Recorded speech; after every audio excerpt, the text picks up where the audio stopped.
Hello guys, നമ്മൾ ഉണ്ടാക്കാൻ പോണേണ്. അനീർക്കിളിയും വേണം, അടക്കയും വേണം.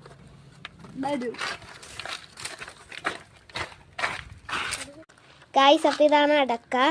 ഇനി ഇതിലത്തെ ഈ സാധനങ്ങളില്ലേ, അത് നമ്മൾ പറിച്ച് കളയണം കേട്ടോ. എന്നിട്ട് നമ്മൾ കഴുകിയെടുക്കണം, നല്ലോണം കഴുകി കൊടുക്കണം. ഇനി നമ്മൾ ഈ ഈർക്കിളി അടക്കേന്റെ ഈ ഭാഗത്തേക്ക് കുത്തിക്കയറ്റും. ഇനി നമ്മൾ ഈ ഒരു ഈർക്കിളി എടുത്തിട്ട് ഈ ഒരു ഭാഗം കണ്ട് അതിലേക്ക് നമ്മൾ ഇങ്ങനെ കയറ്റി കൊടുക്കണം കേട്ടോ. അപ്പം എല്ലാ ഈർക്കിളിയിലും ഇങ്ങനെ കയറ്റി വെക്കണം.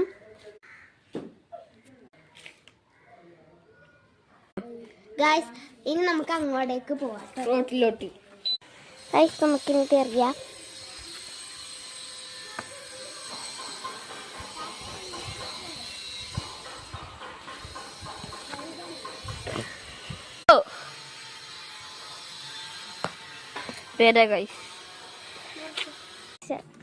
ഹലോ ഗായ്സ്, നമ്മുടെ വീഡിയോ ഇത്രയുള്ള അവസാനിച്ചു.